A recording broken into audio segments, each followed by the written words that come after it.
We're now going to look at another character from Merchant of Venice, Portia, thinking back to the influence of the primacy effect in a story, which is the idea that the first things we hear and see about a character have a disproportionate effect on the way in which we perceive them during the story.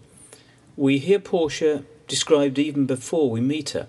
Bassanio describes her as richly left, i.e. she has inherited wealth, fair or beautiful, and of wondrous virtues. So we'll be looking to see if these characteristics are reflected in her appearance and character when we see her.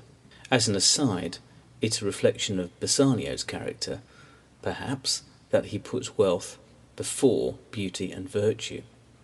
Now, moments after Bassanio speaks, we meet Portia in Act 1, Scene 2, and you'll remember that we always ask, well, where's the conflict in the scene? And is there any change between the conditions at the start and at the end? Now, in this scene, the real source of conflict emerges slowly. It's between Portia and her dead father, and more of that in a moment.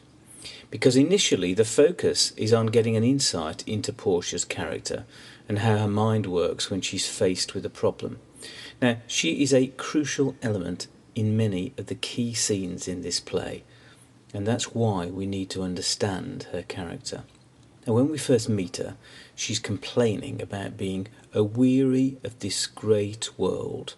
Now, this is reminiscent of Antonio, but unlike him, she's not surrounded by flatterers. Her maid Nerissa immediately reminds her of her good fortune. She says, if your miseries were in the same abundance as your good fortunes, then you would have reason to be unhappy. Now, given that she has the power in this household, she could easily ignore Nerissa's comments, but instead she muses on the idea that humans find it easier to offer advice than to follow it themselves. I can easier teach 20 what were good to be done than to be one of the 20 to follow mine own teaching. And then she draws attention to an idea that she thinks is impractical. The drawing up of laws to control our emotions. Or as she puts it, a hot temper leaps over a cold decree. Is this aimed at Nerissa? Is this aimless rambling? Well, no, not in my opinion. She's prompted to voice her thoughts to prepare us for the news that her dead father has devised a type of lottery to rationally determine the ideal husband for his daughter. It is her dead father with whom she's in conflict, a man whose cold decree from beyond the grave is restricting her freedom to marry the man she chooses. So we now find out that the reason she is aweary is not because she's idle and rich, and not because she's melancholic about a lost love, but because she's being visited by a line of unsuitable men who want to marry her.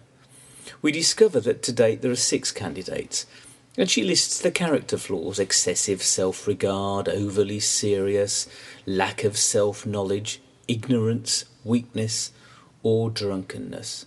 Do we need to know this? After all, we won't meet them. The reason we hear about these men is to let us know that she is discerning. She knows an unsuitable husband when she sees one. But when asked what she thinks about another candidate, a Venetian, a scholar and a soldier, and one who is best deserving a fair lady, Portia tries to pretend she only just about recalls him, and keeping her cards close to her chest reveals another of her character traits. But she does admit that, I remember him well, and I remember him worthy of thy praise. So what have we learnt in this scene? Well, we've seen that although she is aweary, it's not the debilitating melancholy affecting Antonio, but a tiresomeness engendered by being pursued by men she doesn't like. But she gives the impression that the future is still in her own hands. She knows the weaknesses of the various suitors and recognises Bassanio's more admirable qualities.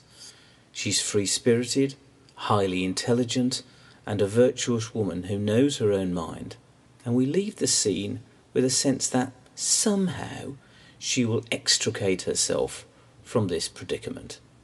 And that is something that I will cover in a future video. Give a thumbs up if you enjoyed this video and subscribe now so that you never miss any of my future posts.